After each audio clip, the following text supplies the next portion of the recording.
So I forgot to translate this slide. But first things first, Matt did such a good job of selling me the iPhone 11 Pro that even though I said I wasn't going to get one, I'm probably going to order one tomorrow. Hopefully Apple Watch as well. No, I just got the Series 4 aluminum and I spent a lot of money on that, but I want the ceramic. Yeah, I got to do it, don't I? And the 16-inch MacBook Pro, I just got to do it. Anyway, so my talk tonight is not called ViewModel noインターフェースを設計する時のコツ. It is tips for designing a view model using inputs and outputs. And I forgot to translate all those slides into English. Didn't have time. But first, a few things about me. In case you don't know who I am, hi, I'm Ben.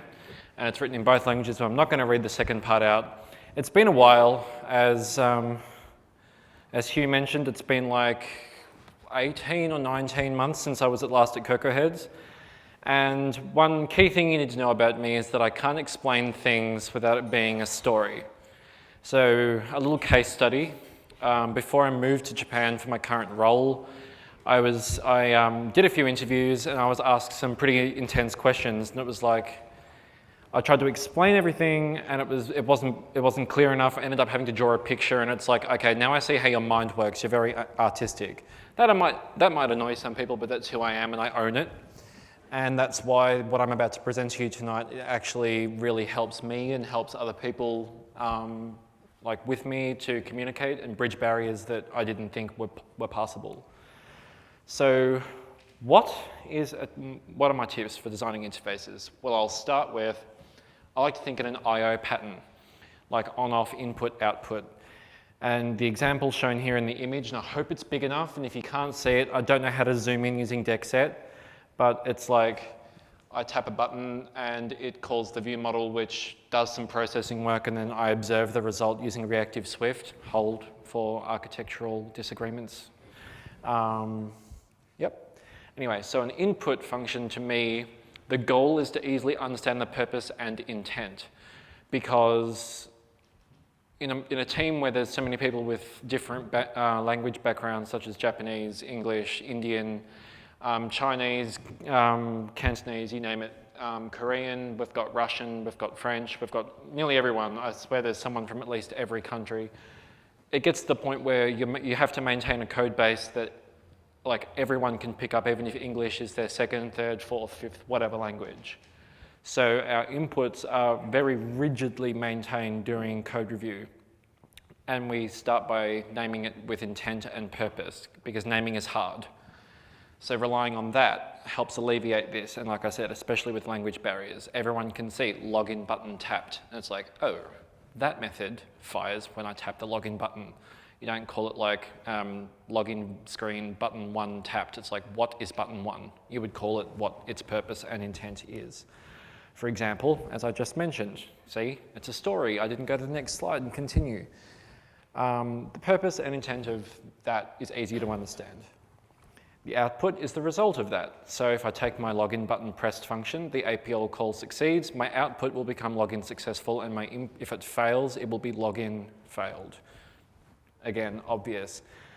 Though ironically, we still had to explain this to a very junior dev, and once he heard the explanation we gave, it was like his world changed forever. Like I literally saw his mind like sort of leave his head temporarily, and he was like sort of holding it like full-on blown head emoji. It was great. So reactive swiftly, this is sort of what it looks like. In the view model, I listen to the login button pressed IO's output, and I fire my API action. The success signal is the success, and obviously the failed signal is the error, and I observe this in the view controller. So obviously do something when login succeeds. And I don't know what someone would do if login succeeded. I don't know, maybe pop up an error. But like, and then delegately, because I'm at CocoaHeads and I don't want to stick to just talking about one React architecture. So this is like straight up UI kit, as simple as I can possibly make it, with an URL string that does not work and probably some code that won't compile. I didn't test that before I wrote it in there. And I observed the delegate method login succeeded in my view controller. But what about enforcing this pattern? As I said, that we rigidly, at Macari, we rigidly enforce this pattern to make sure it's easy enough for everyone to understand. And as time goes on, new joins to our team just join, they see the protocols and the way the view model is structured, and they know exactly what to do, how to create it, and how to get it done without having to ask the more senior members for help all the time.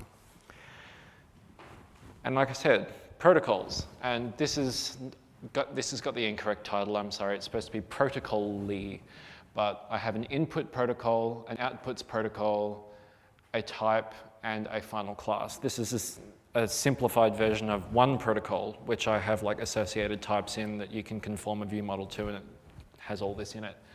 The outputs are the results of the inputs, vice versa, and all the processing is done in here. And you observe it in your view controller like so. You call the input function whenever you tap a button or whatever. The goal being you don't actually use any UIKit bindings on reactive, because we had a huge bug that we had to resolve, which I'm not going to go into now because I could probably talk for a week on that topic alone. If you don't want to use reactive for this, you can simply use a delegate referencing the outputs if you don't, the same way you would a normal view model, I guess, if you don't use reactive. That said, I haven't written any view models that don't use reactive, so, and I mean, a year and a half ago, if someone said, hey, do you want to use reactive Swift, I would have laughed at them. I thought that was the music getting me off the stage, but no, it's just someone tooting in the street, thank God. Anyway, finally, just why? Why? It helps me personally go from this to this when I'm thinking, like when and I designed this, by the way, thinking about, when I'm thinking about my interfaces, because I know how many people have to look at them, have to use them, have to edit them. This week, my junior, my kohai in Japanese, he was taking over some of my work. And he said, I understood everything that was left for me to do, which is really great.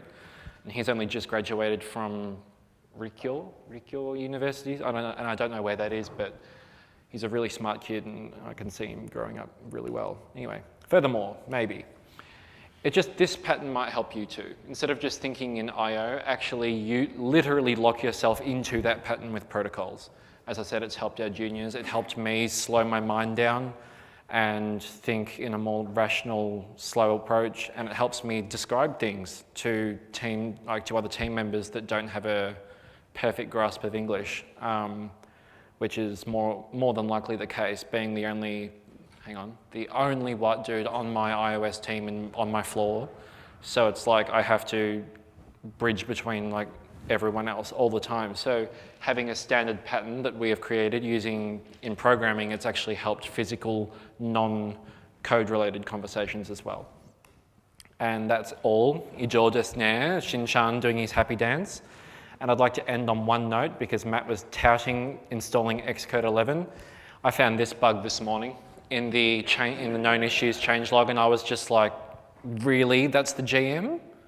Anyway, I just wanted to end on that note because I'm really annoyed by that. And I made a radar and they were just like, it's duplicate. I'm like, I know, it's important.